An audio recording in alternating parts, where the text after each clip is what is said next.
दोस्तों आज मैं आपको एक बड़ी इंटरेस्टिंग बुक के बारे में बताऊंगा। ये है विवेक डेब्रॉय का ओरिजिनल वाल्मीकि रामायण का इंग्लिश ट्रांसलेशन। अब ट्रांसलेशन है इसलिए आप ये श्योर हो सकते हैं कि जो ओरिजिनल टेक्स्ट वाल्मीकि ने लिखा वही आपको यहाँ पे मिल रहा है, केवल भाषा चेंज हुई है। बीच में राइटर ने अपनी तरफ से कुछ जोड़ा या घटाया नहीं है। और इस चीज़ को आप वेरीफाई भी कर सकते हैं। आपको चैप्टर नंबर और कांड का नाम पता रहेगा तो आप उससे एक्चुअल श्लोक गूगल से या चैट जीपीटी से रिट्रीव कर सकते हैं और गूगल या चैट जीपीटी को ही कह सकते हैं कि भैया इसको जो है तुम मेरी मनपसंद भाषा में ट्रांसलेट कर दो।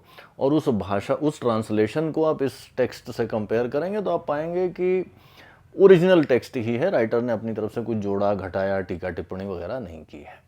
सबसे खास बात यह कि बड़ी सिंपल इंग्लिश लैंग्वेज में लिखा हुआ है, यानी ओरिजिनल वाल्मीकि रामायण आपके लिए एक्सेसिबल हो जाती है। और उसके लिए आपको न तो संस्कृत का प्रकांड विद्वान होने की ज़रूरत है और न ही अंग्रेज़ी में शशि थरूर जैसी भारी भरकम वोकैबुलरी की ज़रूरत है। अगर आप सिंपल इंग्लिश पढ़ के समझ सकते हैं, यानी 7वीं 8वीं की स्कूल टेक्स्ट बुक्स अगर आप पढ़ के समझ लेते हैं तो आप बड़े आराम से ये किताब में पढ़ सकते हैं। 3 किताबों की सीरीज़ है, पेंगुइन पब्लिश करती है, बहुत ज़्यादा एक्सपेंसिव नहीं है और ये कोई पेड प्रमोशन नहीं है।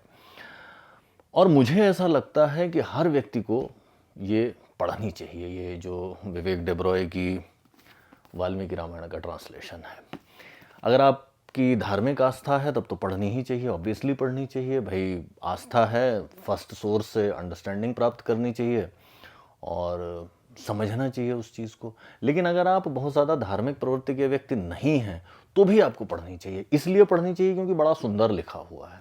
अब जो वाल्मीकि ने संस्कृत में लिखा, ट्रांसलेशन में वो भाषा की सुंदरता तो आपको नहीं मिलती, वो तो मिस हो जाती है।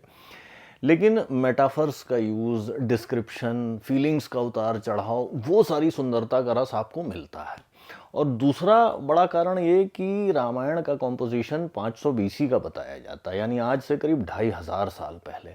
अब उसके आसपास के और भी एपिक्स हैं जो उसी समय कंपोज हुए, लेकिन जहाँ वो एपिक्स एक जीके का क्वेश्चन बन गए कि भाई इलियड का राइटर कौन था या ओडिसी का हीरो कौन था, रामायण आज भी इंस्पायर करती है, करोड़ों लोगों को इंस्पायर करती है, करोड़ों लोगों को प्रभावित करती है।